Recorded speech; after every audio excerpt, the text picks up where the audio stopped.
Good morning, hello, and welcome to our monthly teleconference series. Today's topic is Finding Meaning in the Holidays, brought to you by Northern Westchester Hospital. My name is Margaret Robato, and I'm a registered nurse and educator in the Community Health Education and Outreach team. I would like to introduce Reverend Angela J. Matalone. She's the Director of Spiritual Services at Northern Westchester Hospital in Mount Kisco, New York. An ordained minister in the USA, she's earned her Master of Divinity degree and Masters of Sacred Theology in Social Ethics degree from Union Theological Seminary in New York City, and completed her clinical pastoral education at Westchester Medical Center in Valhalla, New York. Reverend Matalone, a former registered nurse, is a board-certified chaplain with the Association of Professional Chaplains and has worked as the spiritual care coordinator for the Joe Rezo Hospice Residence, which is part of United Hospice Incorporated in Rockland County. She also served as pastor of the Palisades Presbyterian Church in Palisades, New York, and associate pastor at First Presbyterian Church in New York. Let's get started with the presentation. Welcome, Reverend Matalone. Hi, Margaret. It's such a pleasure to be here. Thanks for inviting me. Thank you. I'm Such excited. a great topic, and I'm looking forward to sharing it with our community. So tell me, how do we enjoy the holidays in light of growing commercialism?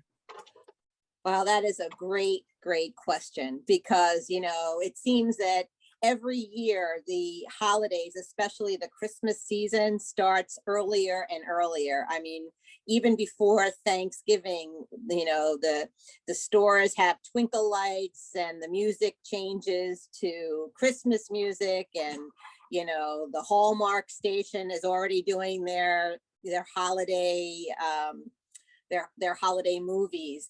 And Absolutely. right? And it's just, it's crazy because it sets us up to the feeling that we need to feel a specific way, right?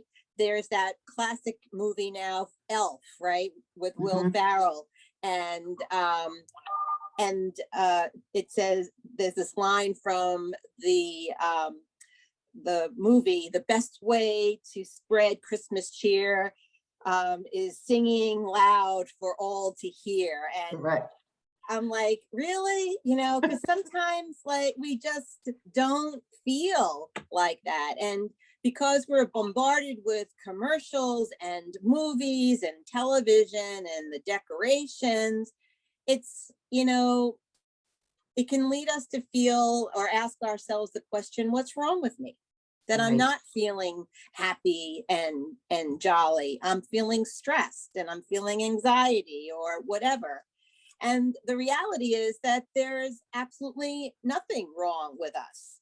We feel as we feel. And it's important for us to stop when we start, self-criticizing ourselves and allow ourselves to feel what we're feeling, to honor our feelings and to name them, because a whole bunch of things are going on in our lives. It could be isolation from the pandemic. It's eased up a bit, but it's still there.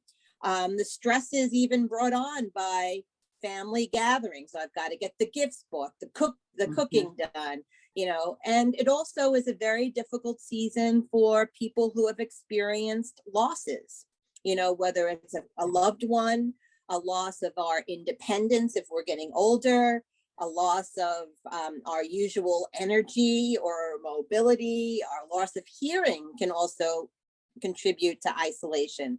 And so, all of these things add up to, real stressors, real things going on in our lives. And maybe we don't want to feel jolly and happy. And that's okay. Right. Just to say, this is how I'm feeling in that city. And that's, I think, the first step to really dealing with the growing commercialism, It's just acknowledging that, right? Right. Okay.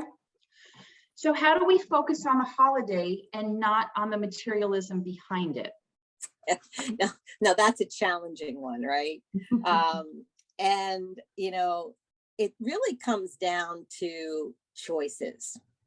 and making an intentional decision perhaps to make a different choice than we've made in the past.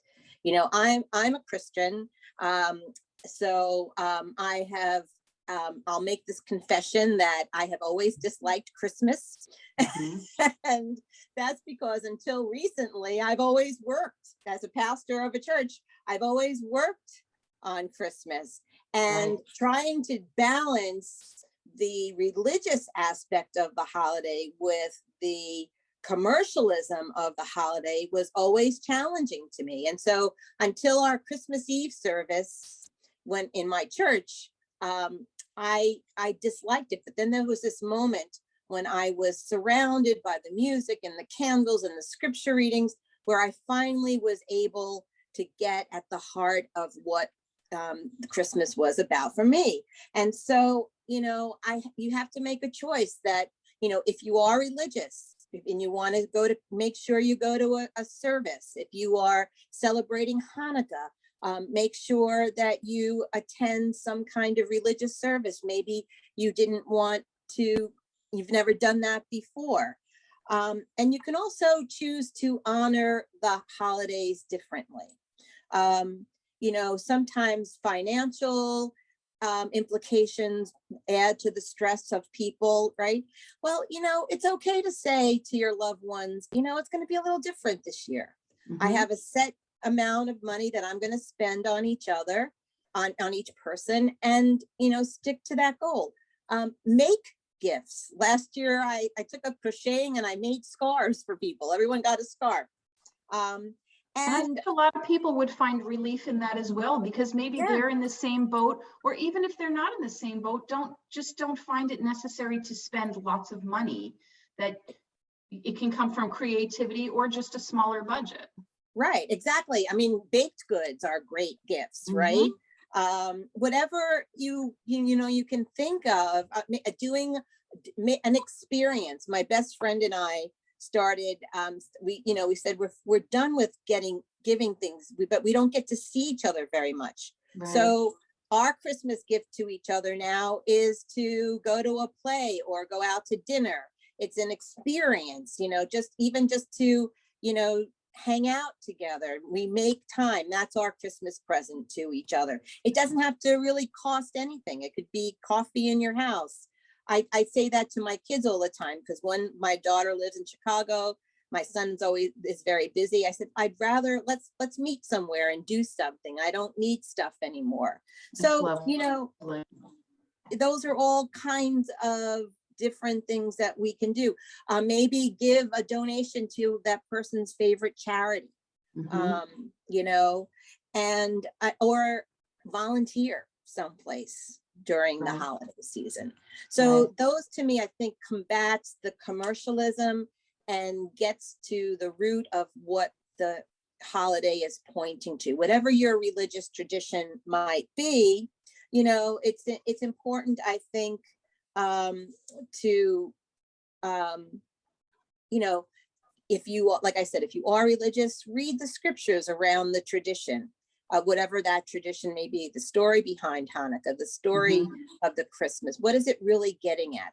And try as much as you can. And you know, I think it just small baby steps. You don't have to, you know, change everything, because that could Right. feel overwhelming, right? But just change one thing, you know, Yep. just change one thing, and it I can make love a it. big difference. Great. And what if I'm alone during the holidays? How can Oh I God, find joy? yeah, that is that again, another challenging situation, and more people, especially with the pandemic, right, have found themselves alone, More and more isolated. right? And you know, um, there's a difference between alone and loneliness also, right? Yeah. We can be alone but not lonely. And so I think trying to focus on ways that help us deal with feeling lonely is one Mhm. of the ways we should go about this. And I wish I had a magic pill that, could solve this, but things can be difficult, right? But things can still be meaningful and fulfilling even when it's difficult. Mhm. And so I think the most important thing is to plan ahead. If you know you're going to be alone, plan ahead, right? Mhm. Come Right. up with a plan so it's not, you don't feel powerless, right? Because feelings of powerlessness can lead to our feeling depressed and during these times. Sure. So, talk about it. Talk about it with a friend, with a family member. If you don't have that, maybe a therapist or a counselor or a spiritual leader, Mhm. it's a good time to speak with your rabbi or imam or pastor. Just have someone that you can talk about it and brainstorm some ideas, and to do a little bit of self-reflection, right? It's a season of self-reflection. What brings you joy, right? Right. What would your ideal day look like? Make yourself have this very special day. And how to create a day that can incorporate as much of the things that bring you joy as possible, right? Seek out rituals that honor what you're experiencing.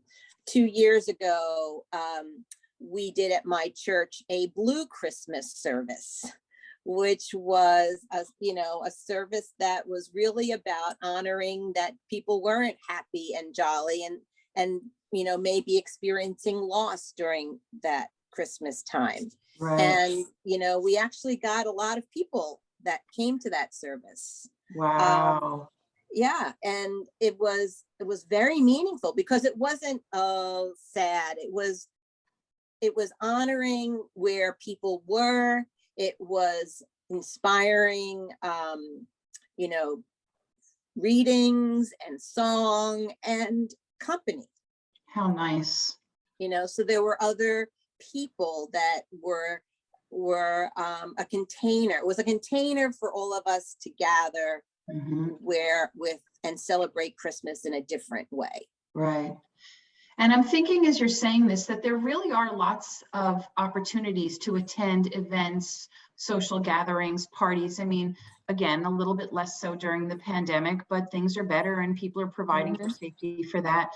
But instead of putting so much emphasis on the actual day of the holiday or days of the holidays, to enjoy those events and make that all a part of it.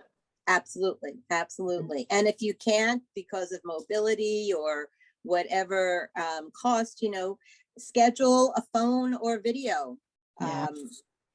session or chat or Zoom with family, friends, or Right. or friends or family members.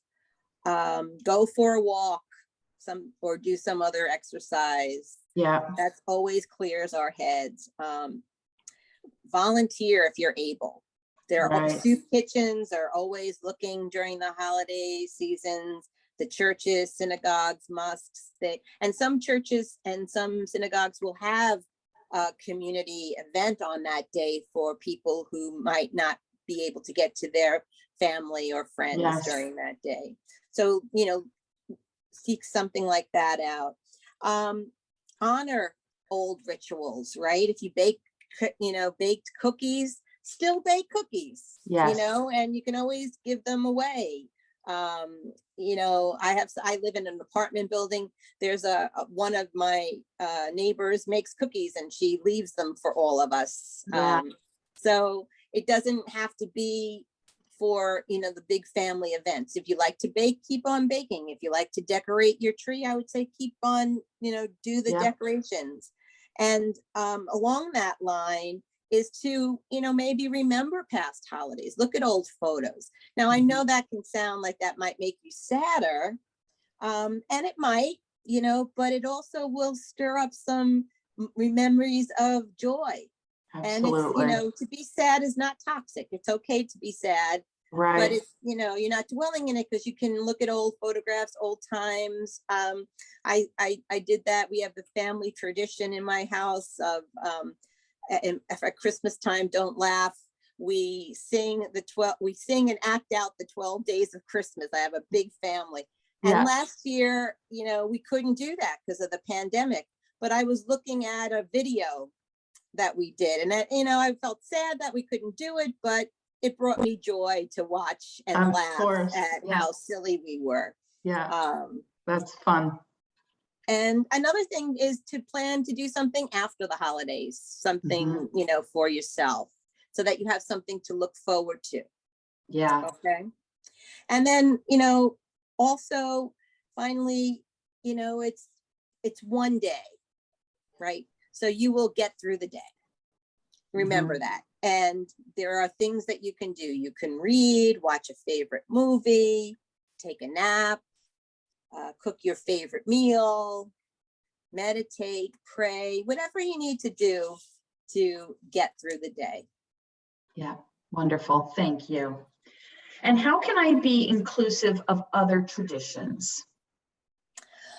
Well, that's one of the easier questions, I think. I think it's just to be respectful of other traditions. Sometimes we hear a lot in the media around this time. Why don't we just say Merry Christmas instead of Happy Holidays? Or I'm tired of all of the political correctness. And, for me, I don't see it as being politically correct. I see it as becoming much more aware of the many traditions around us and being respectful and honoring those traditions. Sure, Christmas is the most, out there of the holidays at this time of the year. But, Right. What if it was a minority tradition? I would want people to, respect that. So saying Happy Holidays is a very simple thing, covers everybody. And it's not about being politically correct, in my opinion. It's about being respectful and honoring the traditions of people of faith of their own. And, one of the ways that we can increase our understanding and celebrate the diversity is to take time to learn about other faiths and traditions. We have this wonderful thing called the internet at our disposal. Google Hanukkah, Google, some of the other traditions that are out there. We just finished celebrating Diwali. I have, it's a really beautiful holiday that I didn't know anything about. And so I took the time to learn about it. And if you have a guest that's coming to your, Christmas or Hanukkah celebration, or that's not of your tradition, I think it's okay to, teach them a little bit about it. This is what Christmas is about for us, or this is what Hanukkah is about for us. And do some sharing. Right. And it's not like you have to accommodate them and make sure that there's, something from their tradition there, because when I did go to a Diwali celebration and I just learned about Diwali, and I didn't feel like that person needed to make some kind of accommodation for me as a Christian.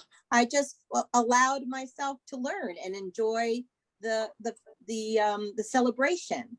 And maybe if they're there, you can ask them to maybe just share a little bit about their tradition.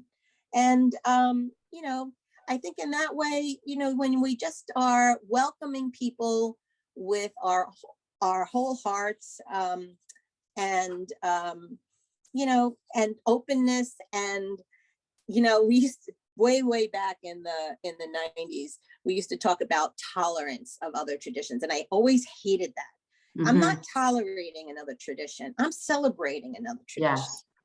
When you look around at creation, there is no two people, no two creatures that are the same. This creation is a creation that is diverse. Let's celebrate it and learn from one another. Yeah, and your perspective makes such a difference when you phrase it that way. You know, our CEO here at Northwell, I love that on every holiday, or as the holiday is approaching, he sends out information on it, Michael Mhm. Dowling, right? And he Yeah. sends out information, and I learn each and every time from those, and even from traditions that I celebrate, I learn new things about. So I agree with you that taking advantage of Googling something, or, you know, asking people to share what things mean to them really makes a difference, and can just open our eyes to you know, other people's traditions. Exactly. Right. Exactly. Wonderful. Yeah. Well, thank you so much. I really appreciate you sharing with us today. Um, this brings us to the end of our session, and I want to thank you, and Reverend Madelone, for sharing your expertise. And I want to thank everybody who joined us today for our teleconference. I hope you enjoyed it as much as I did. Please remember to call in every month on the last Wednesday at 11 a.m. The call-in number remains the same. Next time on December 29th at 11 a.m., we'll discuss sexual health in seniors with Dr. Catherine Devins, who is a geriatric specialist at Northwell. So thank you all, and be well. Thanks for having me, Margaret. Great to be here. Thank you.